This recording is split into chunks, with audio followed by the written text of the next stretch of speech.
Hi, Crime Salad listeners. We're your host, Ashley and Ricky, and we're here today with another true crime episode that we both researched, put together, and hosted just for you in the form of a crime salad. The information that we find is found mostly on the internet, researching court documents, articles, and local news. And just to keep you in the loop with a small change with this podcast, Crime Salad episodes will now be available to you every Thursday moving forward. Thanks for your love and support always. This story happened in a small town close to Ricky and I, a crime that shook the local community who hasn't seen a murder in over 40 years. This story is about a couple who lived in Grove City, Pennsylvania, just about an hour drive from Pittsburgh and close to the border of Ohio. Their names are Brandi Dunn, who is 22 years old, and Scott Dunn, who is 26 years old. The year was 2005 when they just got married. On the outside of their newly married relationship, things appeared to be somewhat normal. Brandi lived in Grove City her whole life. She was a 2002 graduate of Grove City High School and worked at the Springfield Grill in Mercer. She was raised on a quiet street at her parents' house. She is known to be very kind, loved her friends and life. Brandi was in love. She would go on MySpace expressing her love for Scott, the days when MySpace was cool, and her family always assumed they were happy together, even though they tried to talk her out of marrying Scott. Brandi was sure she was making the right choice, so respecting her choice, they all accepted him into the family. But behind the scenes of the relationship, it seemed to show a different side of their story. Before their marriage, Scott, Brandi's husband, was arrested several times for burglary in the year of 1999. And in 2003, he was arrested for drug paraphernalia. And then, around the time the two got married, all that was on Scott's mind was cocaine. Brandi's father, John, gives the two $22,000 for a down payment on a house after their wedding. But in nearly 2 months, Scott had already blew through most of the money. In a number of articles, we came across a close friend of the couple who knew both of them pretty well. He explained that Scott was heavy into cocaine, which turned into an expensive habit, sometimes costing him close to $800 a week. This friend was actually more of a friend to Brandi, being that they grew up together as neighbors, than he was to Scott.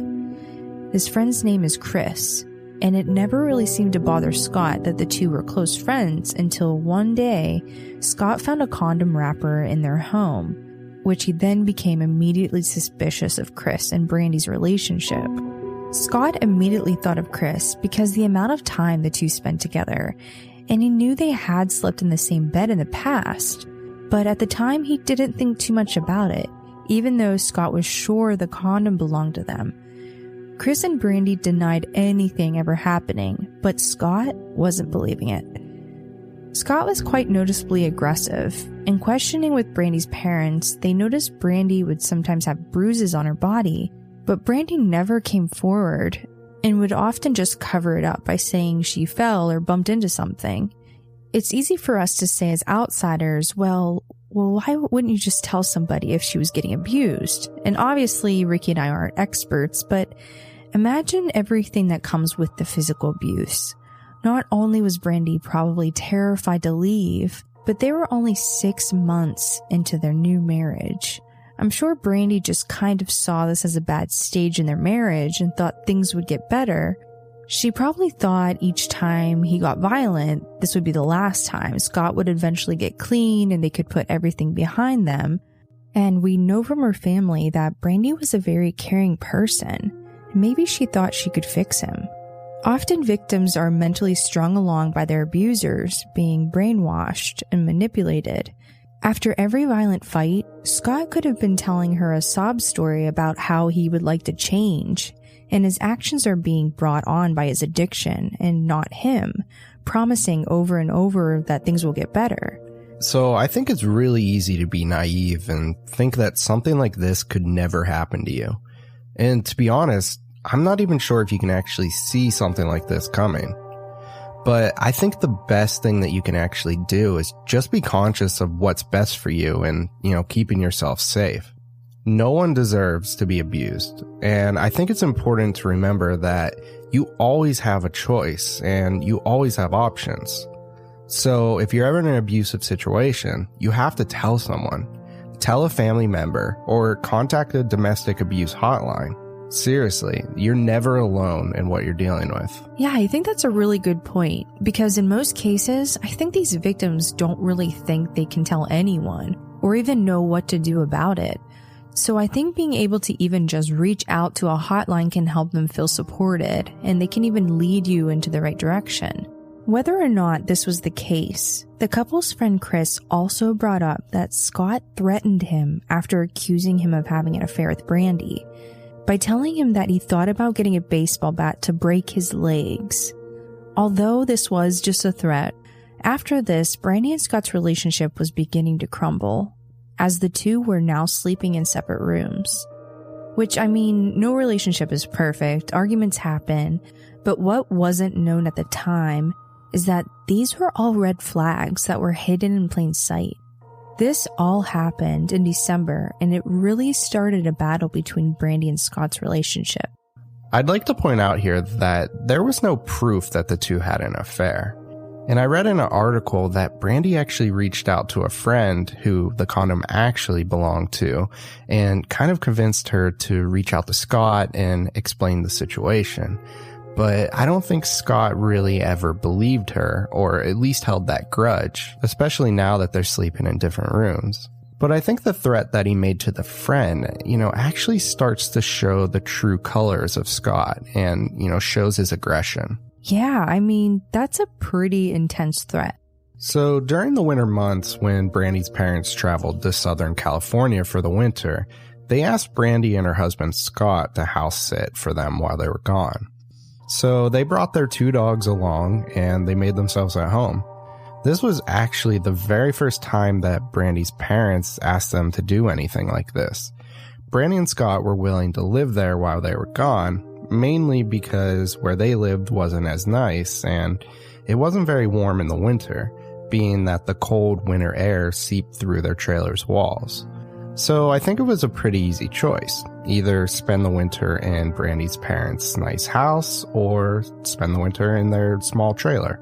But on January 14th, 2006, Brandi's father, John, while in California, received an unexpected phone call from Brandi's husband, Scott, around 4 a.m., California time, so early in the morning. When he answered the phone, he heard Scott yelling, "You gotta come home, you gotta come home, your house is on fire." The first thing that John asked was, where was his daughter? Scott told him that she was still in the house along with another man who was violently beating her. And at this point, John must have been completely in shock and in a panic.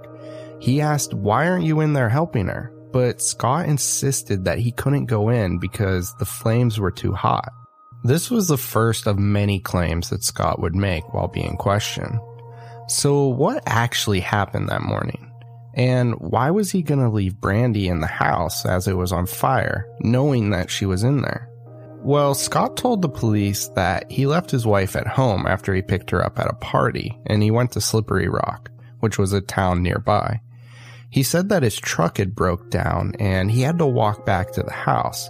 And when he walked into the house, that's when he saw a blonde-haired man beating Brandi. He told police that he managed to chase him out of the house, but after barely making it out of the doorway, the house just burst into flames. He then continues telling his story by telling police that they need to be on the lookout for a blonde-haired man wearing a red flannel shirt, telling them that he's a murderer and that he's on the loose and that they need to find him immediately. Police originally followed up on this report and began searching the area for a man who met this description, and they were able to locate a local man meeting the description given by Scott, but he was quickly released and rolled out as a suspect shortly later. Scott called 911 around 7:30 a.m. that morning to report the fire and that his wife was still inside. And after about an hour after the call was made, the police find the body of Brandi laying on the ground next to a gas can. Her body was found after firefighters rushed into the house while it was still on fire, hoping that they could still save her. But when they found her, she was already dead. This is so frustrating. Like, if your wife is inside the house, wouldn't you at least attempt to get her out of the house? I know, right? I mean, I guess we don't know for sure if he tried, but it just seems weird that he was so quick to call her father, and he was all the way in California. Yeah, like, what help could he have been? Not to mention, he said he was in the house before it caught fire, so he would know exactly where Brandi was. Like, how did he not go back in the house to at least try to pull her out? There were no reports of, like, smoke inhalation or anything. Like, he didn't have burns or any type of injuries. So did he even try to go back in? To me, that's a red flag. I mean, if our house was on fire, like, I would go back in for the dogs, let alone you, you know? Aw, you really do that for me? Mm-hmm. Good answer.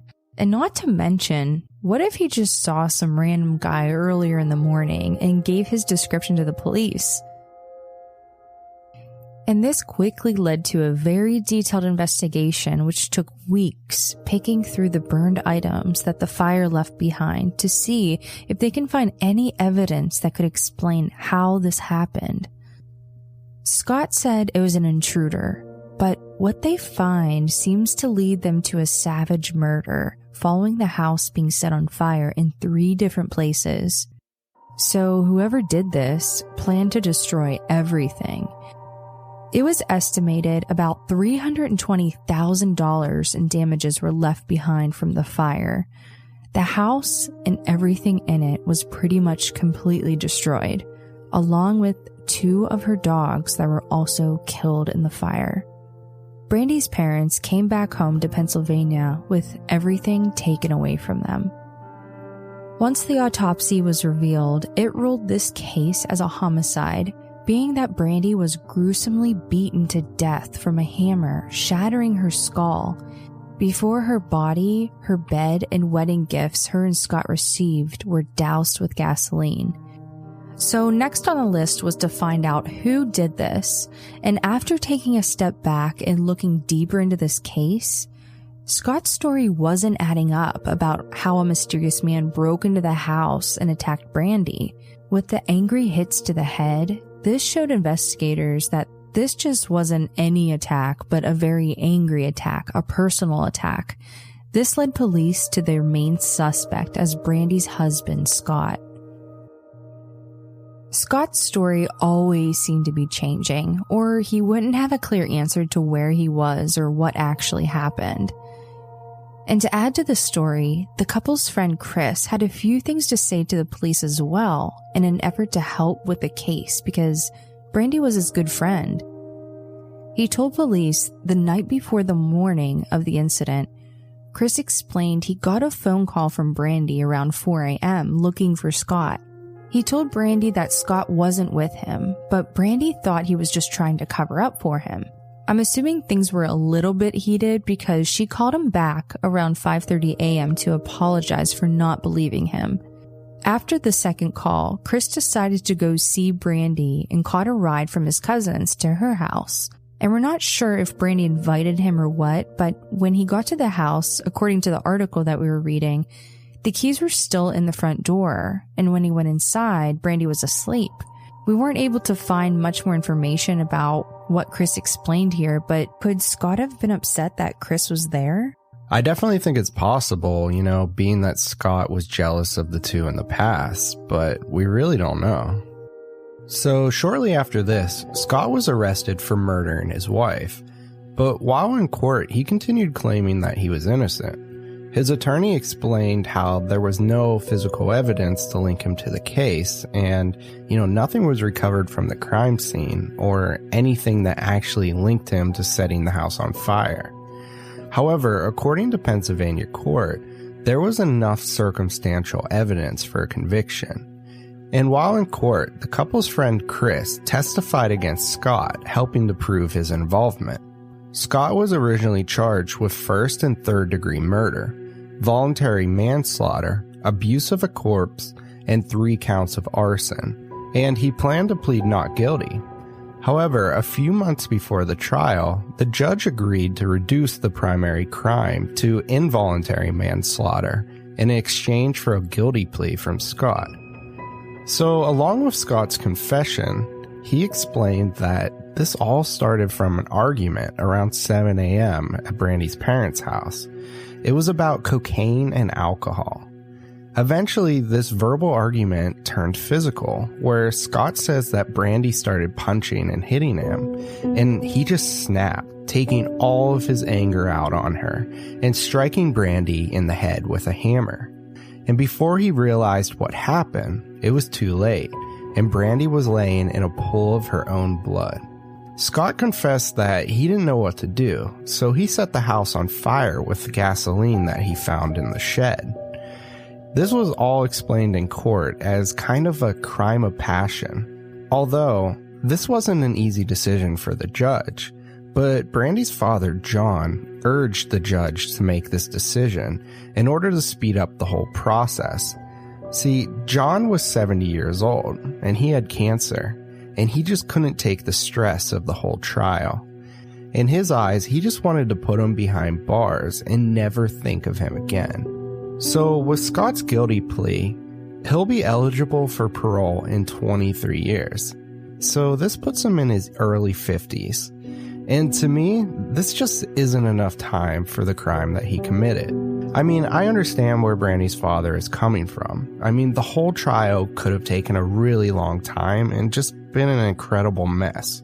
So during the trial, Scott, who could have been having his first sober thought in a really long time, began apologizing to Brandi's family, telling them that he was sorry for all the pain that he's put them through. And he told them that he came from a good, loving family, but cocaine really took over his life, and he let everyone down. And even though he did initially blame cocaine, he said that he did blame himself for his actions too. He went on saying that he wasn't a man when this all happened, but he's trying to be one now by taking responsibility. He told the family that he could never take back what he did, and that Brandi was an amazing person. But Scott's words meant very little to Brandi's family. And after the trial, Brandi's aunt said that Scott robbed this family of a kind woman who lit up every room that she walked into with a radiant smile. She also said that he insulted Brandi's family with his make-believe tears and his cowardly story about an intruder, and she hoped this was the last time the family would ever hear the name Scott Dunn again. According to CDC.gov, domestic violence happens more than you think. It may even be happening to someone you know. Nearly 1 in 4 women and 1 in 7 men have experienced severe physical violence by their partner during their lifetime. If you ever feel like you're in danger and you need help, call the National Domestic Violence Hotline at 1-800-799-7233 or go to their website at thehotline.org and hit chat now to enter a private chat room with a representative. Just know that you're not alone and you do have options. After Brandi's murder, local organizations came together to create the Brandi Montgomery House, which was dedicated by an agency called AWARE, Mercer County's Agency for Domestic Violence and Sexual Abuse, and the Center Presbyterian Church. The house is named after Brandi Montgomery, Montgomery being her maiden name, who was beaten to death by her own husband. The house comfortably sleeps 9 people, any who are victims of abuse and need a safe place to stay. This concludes this week's episode. As always, you can find pictures of what we came across on our website at crimesaladpodcast.com. You're also invited to join us on our Crime Salad Facebook discussion group, where you can post links to cases you think are interesting or share anything crime related, and meet other True Crime Salad investigators just like yourself, and feel free to bring a friend. If you would like to help support Crime Salad, write us a 5-star review on Apple Podcast or wherever you're listening to us now to help other listeners find us. Remember to follow us on Instagram and be sure to tell a friend about Crime Salad Podcast. Thank you so much for listening. We'll see you next week. Crime Salad is a true crime podcast delivering a healthy portion of crime. Crime Salad is a Weird Salad production. Are you kidding me? That was perfect. All the blood, all the pain.